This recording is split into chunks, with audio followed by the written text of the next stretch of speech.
जय हिंद। और आज है 29 जून 2025 और आज के प्रमुख सैनिक समाचार इस छोटी सी वीडियो के माध्यम से जानते हैं। पहली खबर यह है, रक्षा पेंशनर्स के लिए स्पर्श शिकायत निवारण शिविर 30 जून को तिरुचि में आयोजित किया जाएगा। तिरुचि कहाँ पे है? केरला के अंतर्गत पड़ता है। यहाँ पे बताया गया है कि चेन्नई के रक्षा लेखा नियंत्रक टी जयशीलन ने एक प्रेस विज्ञप्ति में बताया कि यहाँ शिविर शहर के मन्नारपुरम स्थित आर्मी परेड ग्राउंड में 9 बजे से 6 बजे तक आयोजित किया जाएगा, जो कि 30 जून को आयोजित किया जाएगा। शिविर में विभिन्न श्रेणियों के तहत शिकायतों के समाधान के लिए अलग अलग स्टॉल लगाए जाएंगे। रक्षा लेखा प्रधान नियंत्रक के अलावा तीनों सेनाओं के यानी आर्मी, एयरफोर्स, नेवी के अभिलेख कार्यालयों और बैंकों के अधिकारी शिविर में भाग लेंगे। तमिलनाडु भर के रक्षा पेंशनभोगी खासतौर पर तिरुचि और उसकी पड़ोसी जिलों के पेंशनभोगी इस शिविर का लाभ उठा सकते हैं। शिविर में भाग लेने वालों को प्रासंगिक दस्तावेजों के साथ आना होगा, यानी जो भी आपके दस्तावेज हैं, डॉक्यूमेंट है, वो सब आपको लेके वहाँ पर आना होगा, उससे आपको भी सुविधा होगा। श्री जयशीलन ने विज्ञप्ति में कहा कि केंद्रीय सूचना एवं प्रसारण राज्य मंत्री एल मुरुगन शिविर में भाग लेंगे और तमिलनाडु भर में पेंशनभोगियों तक स्पर्श सेवाएं पहुंचाने के लिए 5 मोबाइल स्पर्श वाहनों को हरी झंडी दिखाएंगे।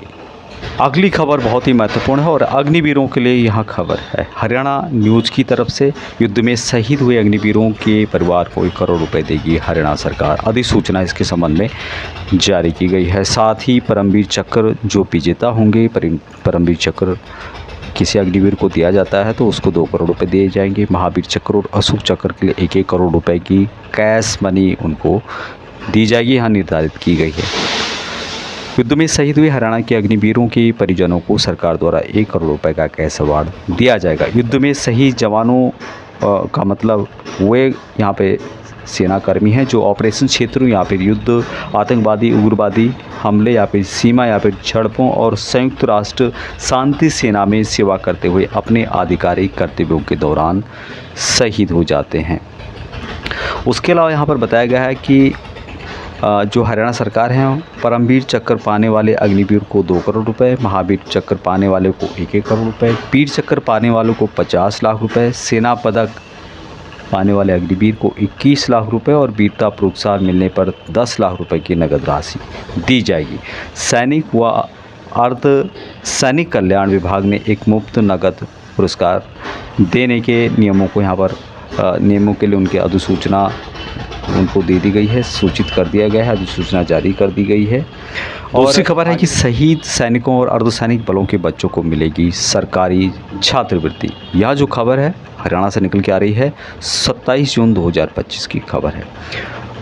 सत्तारूढ़ भाजपा ने अपने संकल्प पत्र में सशस्त्र बलों के शहीदों के बच्चों को छात्रवृत्ति प्रदान करने का वादा किया था। अब सरकार ने सशस्त्र बलों के साथ साथ अर्धसैनिक बलों के शहीदों के बच्चों को भी छात्रवृत्ति देने का निर्णय लिया है। यहाँ जानकारी इस संबंध में राज्य मंत्रिमंडल द्वारा लिए गए एक निर्णय की जानकारी देते हुए एक आधिकारिक जो सरकारी बयान है उसमें दी गई है।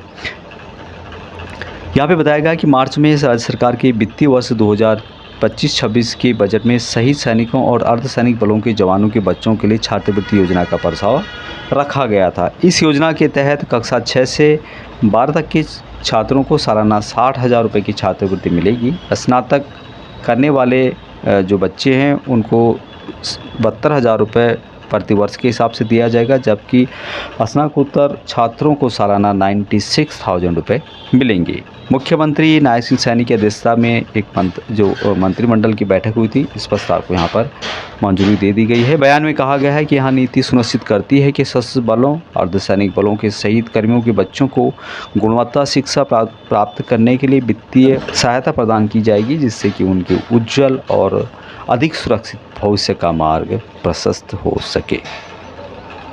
यह भी सैनिक कल्याण शिविर 30 को सिद्धखाल में, यानी पूर्व सैनिकों के लिए, विधवाओं के लिए, वीर नारियों के लिए, उनके डिपेंडेंट के लिए एक शिविर का आयोजन किया जा रहा है, जो कि 30 जून को आयोजित किया जाएगा। और यहाँ है सिद्धखाल के अंतर्गत। सिद्धखाल कहाँ पड़ता है? उत्तराखंड के पौड़ी गढ़वाल जनपद के अंतर्गत। यहाँ पे बताया भी गया है कि जिले के रिखणीखाल ब्लॉक के सिद्धखाल में 30 जून को सैनिक कल्याण एवं पुनर्वास लैंसडाउन की ओर से पूर्व सैनिक सैन्य विधवाओं उनके आश्रितों की समस्याओं के समाधान के लिए एक दिवसीय शिविर का आयोजन किया जाएगा। शिविर में Garhwal rifle regiment centre Lansdowne के प्रतिनिधि भी मौजूद रहेंगे। जिला सैनिक कल्याण एवं पुनर्वास अधिकारी वीरेंद्र प्रसाद भट्ट लैंसडाउन ने बताया कि पूर्व सैनिकों और उनके परिवार से जुड़ी समस्याओं के निस्तारण के लिए शिविर में पेंशन से जुड़े दस्तावेजों की जाँच, पहचान पत्र बनवाने, जीवन प्रमाण पत्र जमा, पता बदलवाने, आश्रित प्रमाण पत्र या डिमाइस ग्रांट से जुड़े काम के लिए यहाँ शिविर आयोजित किया जा रहा है और जिसमें कि आपको वहाँ पर जाना होगा। यदि आपकी कोई समस्या है तो उसका निदान वहाँ पर किया जाएगा। उत्तर प्रदेश से लखनऊ में सैन्य अधिकारी पर पुलिसकर्मी के हमले की जांच शुरू हो गई है। लखनऊ 28 जून 2025 को उत्तर प्रदेश की राजधानी में पुलिस उप निरीक्षक द्वारा भारतीय सेना के एक अधिकारी पर हमला करने के आरोपों की जांच शुरू कर दी गई है। अधिकारियों ने शनिवार को इसकी पुष्टि की है। सेना ने अभी अपने अधिकारी के साथ हुए इस घटना की कड़ी निंदा की है और सेना के वरिष्ठ अधिकारियों ने लखनऊ के जो पुलिस आयुक्त है से उनके संबंध में मुलाकात की और इस संबंध में त्वरित और निष्पक्ष कार्रवाई की मांग उनके द्वारा की गई है। भारतीय सेना की लखनऊ स्थित सूर्या कमान ने शुक्रवार को अपने आधिकारिक एक्स हैंडल पर कहा कि सेवारत सेना अधिकारियों के खिलाफ लखनऊ में दुर्व्यवहार के मामले की अत्यंत गंभीरता से उसकी जांच की जा रही है। तत्काल प्राथमिकता दर्ज की गई है और सीसीटीवी फुटेज की भी जांच की गई है। पोस्ट में आगे कहा गया है कि मध्य उत्तर प्रदेश सब एरिया के general officer commanding major general Salil Seth ने स्टेशन कमांडर के साथ लखनऊ पुलिस आयुक्त अमरिंदर सिंह सेंगर से मुलाकात कर त्वरित और निष्पक्ष जांच के लिए दबाव बनाया। पोस्ट में कहा गया है अंत में कि भारतीय सेना ने अपने कर्मियों के साथ दृढ़ता से खड़ी है तथा त्वरित और अनुकरणीय कार्रवाई की उम्मीद करती है। जैसे कि आप लोगों को पता ही होगा कि 22 जून को पीजीआई थाना क्षेत्र में लेफ्टिनेंट कर्नल आनंद प्रकाश सुमन पर जो है पुलिस वाले के द्वारा कथित दुर्व्यवहार किया गया था, हमला किया गया था। लेफ्टिनेंट कर्नल सुमन वर्तमान में पटना में बिहार एवं झारखंड एनसीसी निदेशालय में तैनात हैं। उन्होंने मामले में शिकायत दर्ज कराते हुए आरोप लगाया कि तेलीबाग चौराहे पर post graduate institute of medical science की ओर से कार से जाते समय सड़क पर गलत दिशा में गाड़ी चला रहे पुलिसकर्मी ने उनके साथ गाली गलौज शुरू कर दी थी। जैसे उन्होंने अपनी कार की खिड़की खोली तो उन्होंने उनको थप्पड़ मार दी। तो इसके संबंध में उन्होंने एफआईआर भी दर्ज की है और उम्मीद की जा सकती है कि इसका जो रिजल्ट है वहाँ उनके पक्ष में आएगा।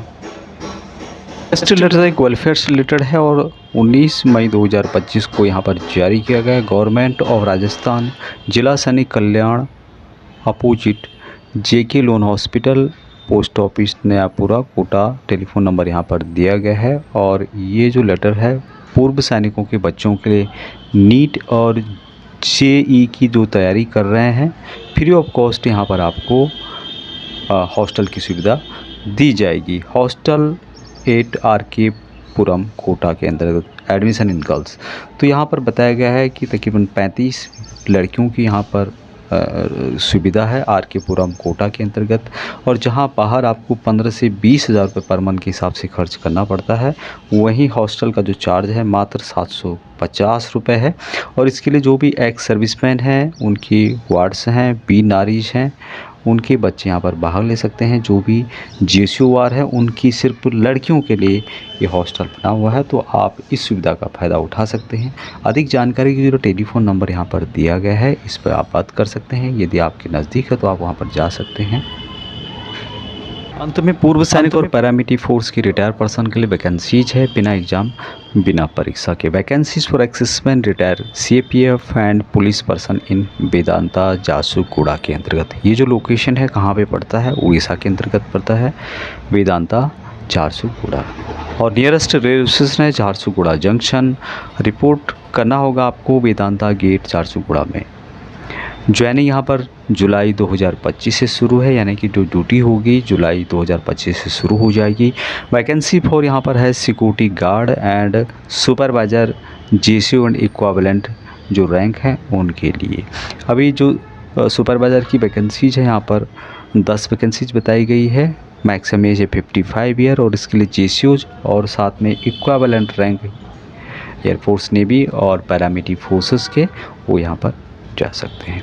उसके अलावा गार्ड की 170 वैकेंसीज है, जिसके लिए मैक्सिमम एज 45 ईयर बताई गई है। टोटल वैकेंसीज आपको मिलेगी 180 वैकेंसीज। सैलरी गार्ड को यहाँ पर दी जाएगी 3,50,000 रुपये पर ईयर के हिसाब से, कंपनी टू कॉस्ट टोटल मिला करके। सिक्योरिटी सुपरवाइज़र की जो सैलरी होगी यहाँ पर 4 लाख पर ईयर के हिसाब से होगी, कंप्लीट C2C मिला करके। लेकिन एक बात को आपको ध्यान रखना होगा, यहाँ पे फूड एंड एकोमोडेशन आपको फ्री में दिया जा रहा है। Fully furnished accommodation and free mess facility आपको यहाँ पर दी जा रही है। 8 घंटे और 26 दिन आपको ड्यूटी करनी होगी। अभी इसके लिए डॉक्यूमेंट कौन कौन से रिक्वायर होंगे, इसमें कि discharge book, I card, PPO, Aadhaar, bank passbook, photo, police verification और कोविड से रिलेटेड सर्टिफिकेट आता है। वीडियो के डिस्क्रिप्शन में या फिर फर्स्ट कमेंट में टेलीफोन नंबर होंगे, उनसे आप बात कर सकते हैं। मैंने बात किया था वैकेंसीज अवेलेबल थी, तो आप भी उनसे बात कर सकते हैं। अभी तक इतना ही।